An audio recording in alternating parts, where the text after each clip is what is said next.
Assalamualaikum warahmatullahi wabarakatuh. Salam sejahtera bagi kita semua. Perkenalkan, nama saya Indah Yanti dari Universitas Wiraraja, Fakultas Ekonomi dan Bisnis, Prodi Manajemen. Di sini saya akan mempresentasikan hasil artikel karya ilmiah yang dibimbing oleh Bapak Kadarisman selaku guru bahasa Indonesia. Di sini dapat kita ketahui bahwasanya di negara kita Indonesia dari masa ke masa selalu didapati pelanggaran undang-undang yang paling akut dan sering kali didengar dengan sebutan korupsi.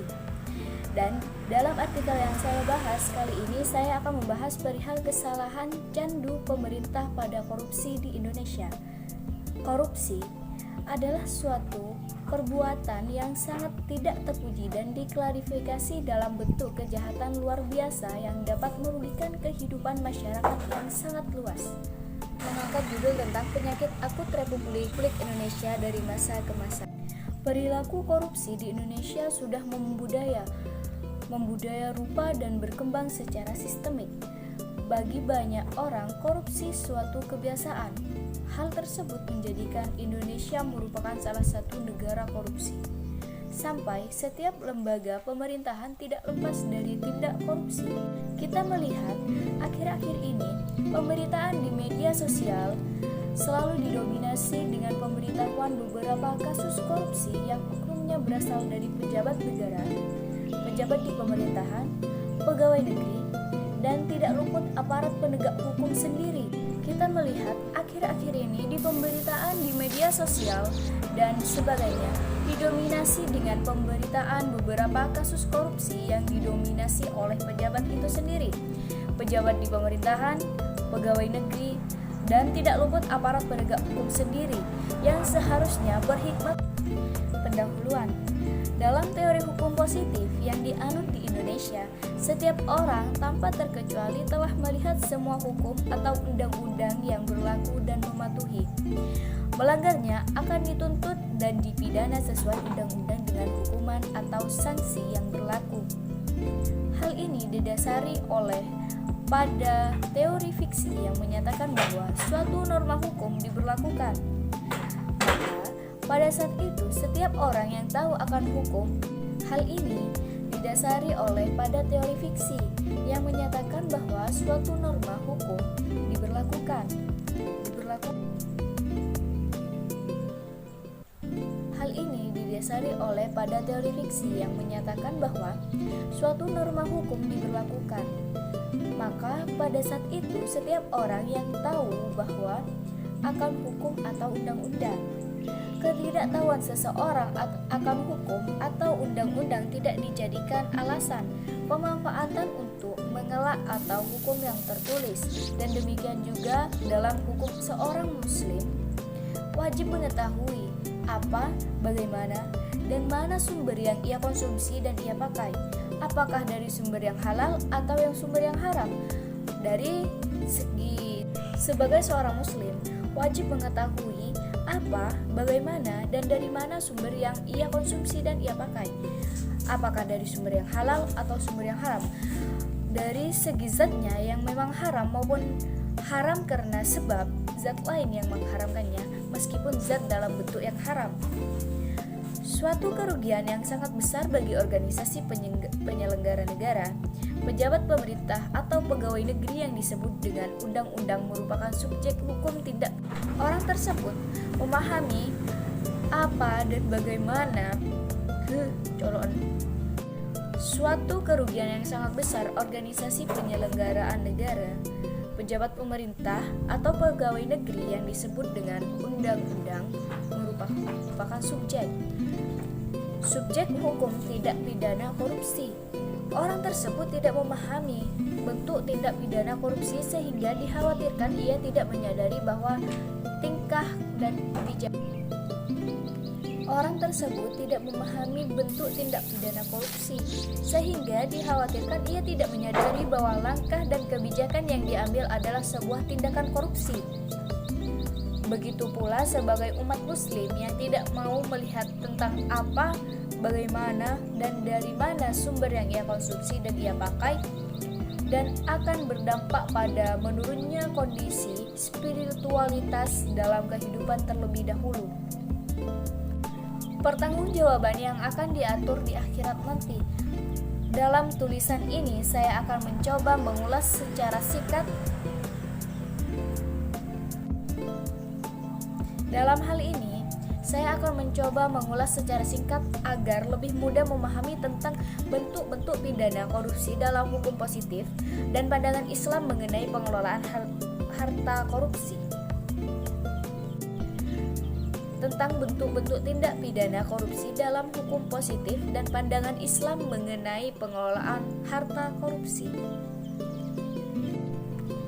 Tindak pidana korupsi adalah tindak pidana yang telah diubah dengan Undang-Undang Nomor 20 Tahun 2001 tentang perubahan atas Undang-Undang Nomor 31 Tahun 1999 tentang pemberantasan tindak pidana korupsi. Dalam hal hukum pidana, suatu perbuatan dapat dikategorikan suatu perbuatan tindak pidana apabila telah memenuhi unsur-unsur tindak pidana strafbarkeit, yaitu: pertama, adanya perbuatan manusia; kedua, adanya ancaman pidana dalam rumusan undang-undang strafbargeset sebagai syarat formal; ketiga, bersifat melawan hukum onrechtmatig sebagai syarat material. Jadi, salah satu tindak pidana korupsi yang terkait keuangan negara diatur dalam pasal 2 dan 3 Undang-Undang Tindak Pidana Korupsi adalah memenuhi unsur-unsur dalam pasal-pasal tersebut. Dalam ilmu hukum pidana, suatu perbuatan dapat dikategorikan suatu perbuatan tindak pidana apabila telah memenuhi tindak pidana, yaitu: pertama, adanya perbuatan manusia; kedua, adanya ancaman pidana dalam rumusan undang-undang sebagai syarat formal; ketiga, bersifat melawan hukum sebagai syarat material. Jadi, salah satu tindak pidana korupsi yang terkait keuangan negara diatur dalam pasal 2 dan 3 Undang-Undang Tindak Pidana Korupsi. Untuk memenuhi unsur-unsur dalam pasal-pasal tersebut yakni sebagai berikut: adanya perbuatan melawan hukum. Undang-undang Tindak Pidana Korupsi adalah memenuhi unsur-unsur dalam pasal-pasal tersebut yakni sebagai berikut. Yang pertama, adanya perbuatan melawan hukum. Kedua, adanya kewenangan, kesempatan, atau sarana. Yang ketiga, memperkaya diri sendiri, orang lain, atau korporasi, dan merugikan keuangan negara atau perekonomian negara. Dalam tindak pidana korupsi, definisi bentuk-bentuk unsurnya dijelaskan secara gambling pada 13 buah pasal dalam UU Nomor 31 1999, Nomor UU Nomor 20 Tahun 2001 tentang pemberantasan tindak pidana korupsi. Dan dari ke-13 tindak pidana tersebut dapat dikategorikan menjadi 7 jenis korupsi, yaitu terkait keuangan negara atau perekonomian negara. Dan dari ke-13 tindak pidana tersebut dapat dikategorikan menjadi 7 jenis korupsi, yaitu: 1. Terkait keuangan negara atau perekonomian negara; 2. Suap menyuap; 3. Penggelapan dalam jabatan; 4. Pemerasan; 5. Perbuatan curang; 6. Benturan kepentingan dalam penggandaan; 7. Korupsi terkait gratifikasi. Dalam jurnal yang diterbitkan oleh Komisi Pemberantasan Korupsi yang kembali hadir dengan tema pendidikan dan anti korupsi, ada 11 tulisan yang dimuat pada Jurnal Integritas Volume 6 Nomor 1 Tahun 2020 yang dimana Kepala Biro Humas KPK Febri Diansyah mengatakan untuk terbitan edisi kali ini, pada tahap call of papers, KPK menerima 55 tulisan dari berbagai kalangan akademisi setelah melalui proses seleksi yang ketat oleh redaktor. KPK menerima 55 tulisan dari berbagai kalangan akademisi. Setelah melalui proses seleksi yang ketat oleh redaktur dan mitra besari, ada 11 tulisan yang kami terbitkan, kata Febri. KPK sangat menghargai niat para penulis untuk berkontribusi pada diskusi ilmiah tentang korupsi dan pemberantasan korupsi. Selain seluruh tulisan dalam jurnal ini diakses melalui tautan jurnal kpk.co.id, Febri mengatakan, pada awalnya KPK menerbitkan jurnal ini karena masih minimnya kesadaran publikasi dan diskursus ilmiah tentang pembahasan pemberantasan korupsi. Berangkat dari itu, KPK bersama sejumlah guru besar dan akademisi dari berbagai perguruan tinggi menginisiasi penerbitan jurnal ini. Namun, meski dengan adanya jurnal maupun media yang telah banyak beredar melalui media massa masih belum mampu memberikan kesadaran pada pelaku korupsi terutama di negara kita Indonesia. Yang mana kita ketahui bahwasanya dari tahun ke tahun pelaku korupsi tidak mampu dan benar-benar diberantas. Malah semakin merasuki masyarakat dari berbagai lapisan dari tingkatan terbawah hingga presiden sekalipun. Malah semakin merasuki masyarakat dari berbagai lapisan dari tingkatan terbawah hingga yang tertinggi. Meski korupsi yang tak kasat mata ternilai kecil, namun peraturan masih saja menikam kaum bawah yang tak memiliki kekuatan politisi kuat dengan para pemegang kendala negara.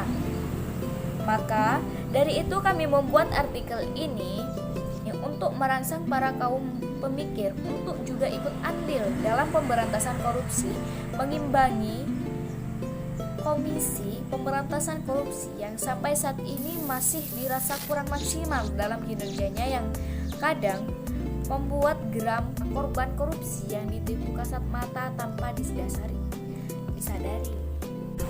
Karena minimnya transparansi data keuangan dari berbagai lapisan birokrasi masyarakat dan penyuluhan ilmiah dalam wawasan perihal korupsi dan juga minimnya kesadaran masyarakat terhadap korupsi.